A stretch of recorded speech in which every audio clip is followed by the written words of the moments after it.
All right, we are live on Chat with Kat, and joining me today is Felix Chan, who's a mortgage broker and realtor in Calgary. And thank you for joining me today. Yeah, thanks for having me, Catherine. Yeah. Second time So around, I've so got I'm a really excited. awesome. So I've run into a situation recently, and so I thought I would have you come and address some things that probably a lot of people are experiencing, right? Especially with the pandemic, where there's a lot of job losses. Some people did really well, some people are like struggling. So wanted to just provide some solutions for people, things that maybe they don't know, maybe they didn't think of. So the topic today is to how to get out of debt, how to start saving for a mortgage, and ways that you may not have thought of in finding money for your mortgage, right? Yeah, and I guess what I want your viewers to just kind of walk away with is just, what does mortgage qualifying really mean? What does that actually mean to you as a borrower?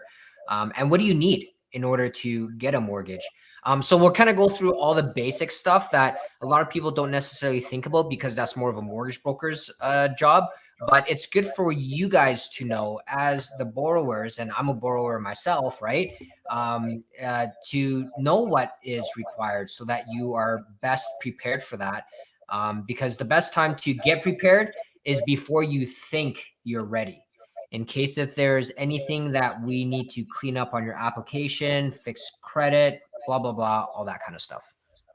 For sure. There's a lot of things that I found, like obviously to us, we're like, these are kind of no-brainers, but the common borrower, some of them just have no idea, or maybe you've never even had a mortgage before, like you really have no idea, right? Mm-hmm. So that's kind of what I ran into recently. They had no idea about debt and how to pay that off and how to get out of debt. Like, sometimes you get so far in debt, it's so hard to get out, right? Yeah, let me share something that not a lot of people know about. So the misconception about debt and mortgage qualification is that the amount of debt you have doesn't really matter as much as the payment you have per month for that specific debt. Okay. So having lots of debt, it's okay, especially for, dentists who go, who go to dental school. Like I've done applications where their debts are like 250K in student debt. And that amount, lenders don't really care. Well, they do, but I mean, like, it's just part of, the process, but they care about, what are they paying on a monthly basis? So for example, like if you had, two debts, right? $10,000 each, but one payment every month was 600 and the other one was 300. You want to pay off the one that you're paying $600 a month off of first. Mm. Yeah, Because the amount monthly payment is higher. Okay. that's right. And by reducing that and getting rid of a $600 a month payment, usually like a car or something like that, it's going to really help you qualify for more. And so for example, I helped a couple who went to the bank and they couldn't get financing. So they got referred to me. And after taking their application, going through the whole process, doing an assessment, I suggested to take $5,000 from their down payment, apply it to the debt that they had, got rid of that, and then all of a sudden now they can qualify. So, these are kind of like hidden secrets to mortgage Yeah. qualifying that I guess mortgage brokers would know about, right? So it's really I've about never thought of that. That's such a great tip. Yeah, and it helps people because it's a weight off their shoulders, right? Having that extra debt and that extra, 500, $600, $700 payment a month versus just kind of starting with like a clean slate. Because at the end of the day, when you buy a home, you want to make sure you buy something that you're happy with without sacrificing too much of your lifestyle, right? Like you don't want to be Hmm. at home eating rice with soy sauce for dinner because that's all you can afford, right? So, starting off with a clean slate and just kind of making the numbers work. And that's really my job, is something that we help a lot of our clients out with. That's amazing because the one way that I thought of getting rid of debt was to pay off the highest interest loan first. So typically that's a credit card at like 20% interest, right? And that's how I would normally think of starting, is the highest interest rate. But that From may not be the case.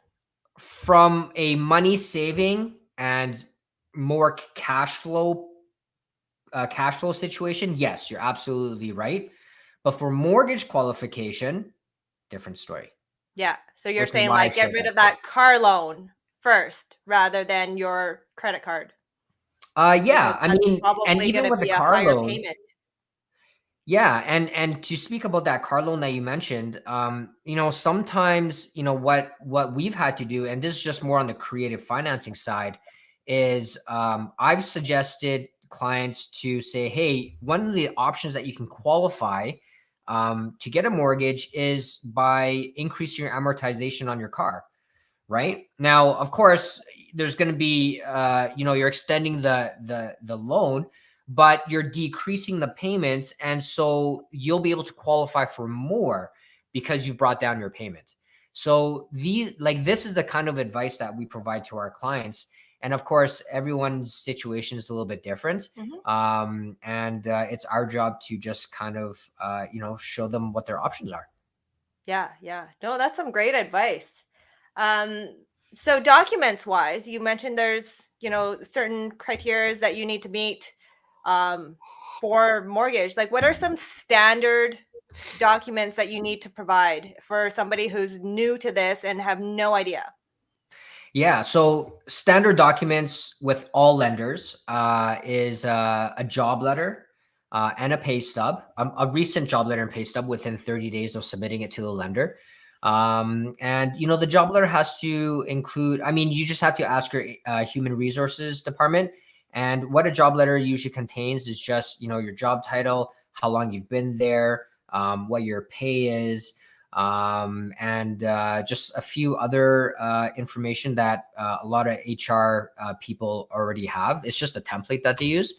Mhm. So you can typically get that, within a 2 to 3 day turnaround time. And a lot of lenders these days do require that in order for them to even look at your approval. So once you find a property, you write an offer, it gets accepted, you should have that job letter on hand. Or when you know that you're going to be writing an offer on a property, contact your HR department right away so that you can get that job letter, maybe the next day if they're really quick. And then that way you'll have those income documents to submit to the lender. Another one is a 90-day history of your down payment. So if it's coming from bank statements or your bank, you just print out the last, 3 months worth of bank statements. If it's from, an investment account, registered account, you just have to provide 90 days. Now, that's for most people.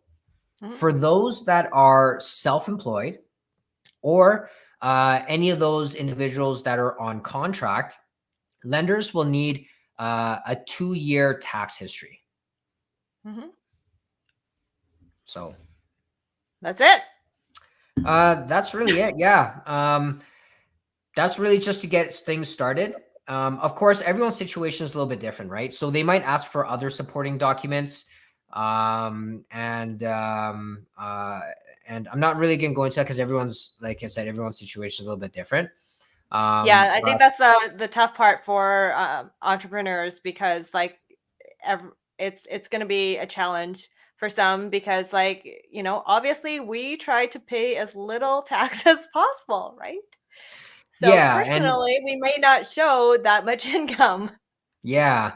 And that's a really big issue with a lot of people that are self-employed like us is that you know, when I'm helping out other entrepreneurs, they pay themselves very little for that exact reason is to pay little tax. But if you want to qualify for a mortgage and a big one, you're going to have to pay those taxes. It's just what comes with mortgage qualification. So remember, 2-year history is what the lender requires.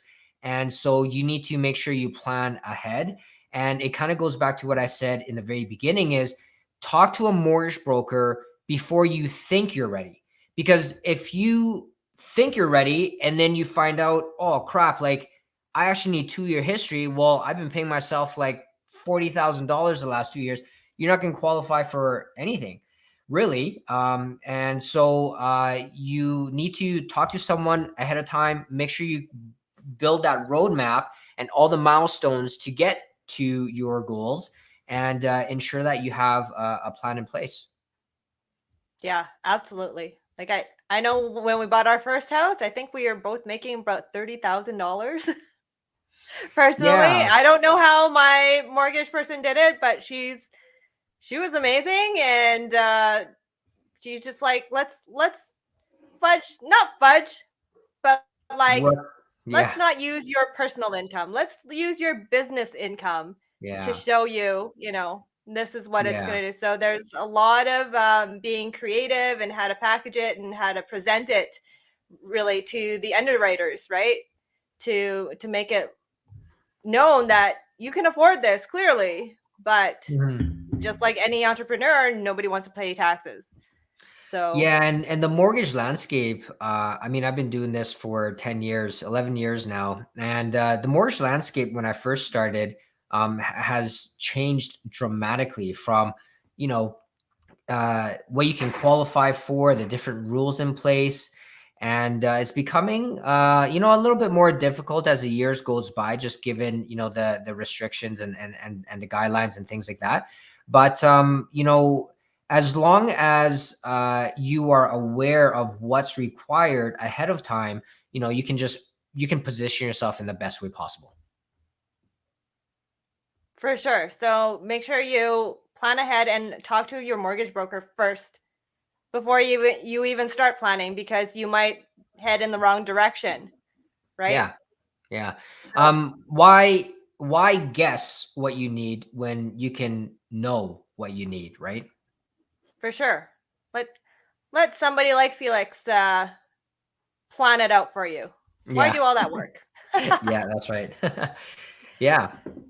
So for those of us that, you know, maybe can afford it, you know, what are some, sorry, let's rephrase this. Maybe we can afford it, but we don't have a down payment yet. What are some options for us? Yeah, down payment options that not a lot of people are really aware of. So there's a handful of them. Okay, now the first one is actually called the home buyers plan, and this allows each borrower to take out up to $35,000 of their RSPs for the down payment tax free.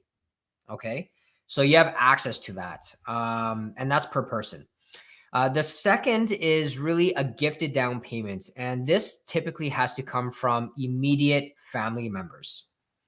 Another option is you can actually borrow your down payment in the form of, you know, a line of credit, even a credit card, as long as you qualify with the new debts in your ratio.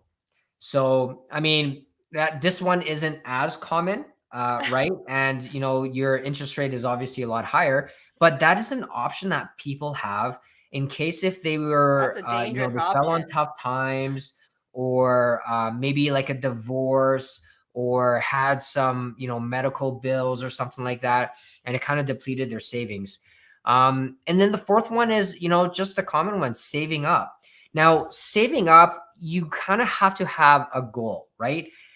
It's like making any other goal. You can create a goal, but if you don't have systems or a process in place to reach that goal is going to be a lot more difficult. So when you're looking to save up, what I always recommend is put away the dollar amount of savings towards your down payment as what you would expect your monthly payments to be. This way, you're used to the mortgage payments coming out. And of course, this goes back to talk to a mortgage broker even before you think you're ready so that you know what that number is, right? And then that way, when you do get your mortgage and you have these payments coming out, it's not such a payment shock to you. You've already been doing it for 6 months, 12 months, 2 years, whatever the case may be. And that way, you're kind of set up. And even if you want to save a little bit more aggressively, because obviously you have property taxes to pay for and all these other housing costs, you could throw all of that in there too. So, saving up is great, but make sure you have a plan. For sure. Like everything else in life, have a plan. It makes it so much easier. Having those goals and having a path to follow is just so much easier than going, okay, let's do this run today. Let's do that tomorrow. Let's try this. Let's try that. Like, no, something more definitive is just so much easier to follow. And I don't know. I like that, having a path, that plan, and just having someone tell me what to do is actually so much easier than just trying to create my own plan. I talked about this in my live, I think a couple of weeks ago, going, I like going to the gym, but I have to go to classes. I need someone to tell me what to do because then I will work my butt off.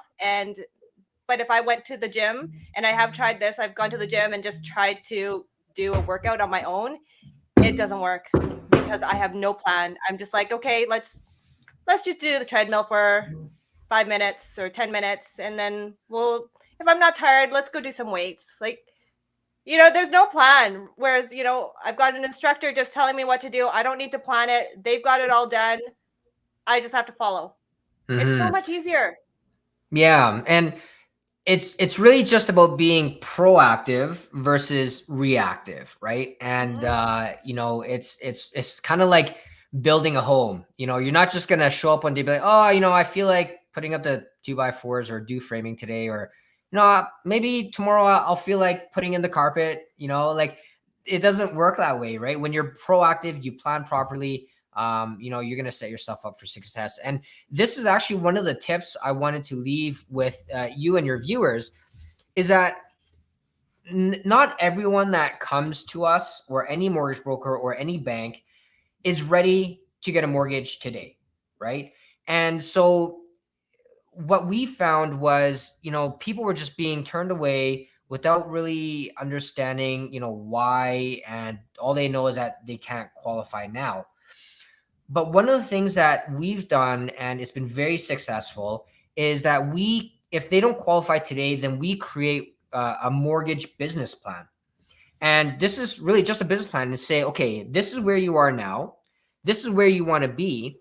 Here are all the things that you need to do and follow for the next 3, 6, 12 months, even 2 years, in order for you to actually get a mortgage. And so we sit down with the clients after we do an assessment and analyze all their numbers, their job situation, their projections for the next few years or until they think they're ready. And then we put together this mortgage business plan, because just like what you said, people just want something that's easy and simple to follow. We do the heavy lifting, and that way they have a plan. And most of the time, like, they end up getting a mortgage with us, a year down the road or 2 years or whatever it is, as long as they follow the plan. So whoever you're speaking with, it's important to make sure you understand what you need in place and by when, so that you can start planning for that today. Awesome. Some great tips. Yeah. If any of you guys are joining us now, let us know if you have any questions about getting a mortgage, about saving. Sorry to interrupt. So I just wanted to mention going back to what we kind of talked about earlier in the first part, it was just the debts, like the debt ratios and things like that. I just want to leave this Right. piece for your viewers. So when lenders are looking at debts, they look at two different ratios, right? They use two different ratios. One is called we call it the GDS, which is the gross debt service ratio, and then there is the TDS, which is the total debt service ratio. Now, the GDS means that your mortgage and housing costs can go up to 39% of your gross income. And the TDS is the total debt service. So it's all your GDS plus all of your other existing debts. So if you have a car payment, student loan, things like that, it can't exceed more than 44% of your gross income. So it's really up to us, the mortgage brokers, your bankers, to really analyze your application and just really do everything that's possible to make sure that you fit the guidelines. And this is what I mean by, hey, sometimes you're not ready right now and it might take 6 months. It gives us that time to say, okay, let's allocate more funds to, say, paying off this debt with a higher payment versus the high interest one, because you're going to qualify, or you'll qualify for the mortgage that you want. So it's our job just to kind of, let people know about that. Yeah. Those are some great tips. GDS, TDS, you guys, if you're not a math person, don't try. Don't try. Yeah. Yeah. So Leave it to the Asians. yeah. We were born for this. So honestly, like math, sometimes this gets complicated. Trying to figure out your debt service ratios, it's not fun. So for most people, it's not fun. So what you need to do is just be organized before you make the call, and just have organized, like, how about your credit card statements, all your loans together, packaged, and you have. You know what? The most important thing is you have to be honest. Mm-hmm. You have to be honest with what kind of debts you have, because you're not helping. You have to be, because Yeah, we're gonna find out. You can't. It doesn't. you can't hide it. Yeah, because we pull your credit and everything shows up, right? So that's why we don't need other statements of like your liabilities or anything like that, because it all shows up on your credit report. So we've had people say, and maybe they've forgotten about one thing or two, and that's okay. But just be upfront with your banker, because everything we ask for verification anyway. And the reason why we ask for all these documents up front is because the lender's going to ask for them anyway. We just take that one next, that extra step to verify all the information on your application, so that there's no surprises when we find a place and we submit your application for a formal approval. Yeah, absolutely. So, I just ran into a situation where, there was money coming from, gift money from different people, and that wasn't disclosed.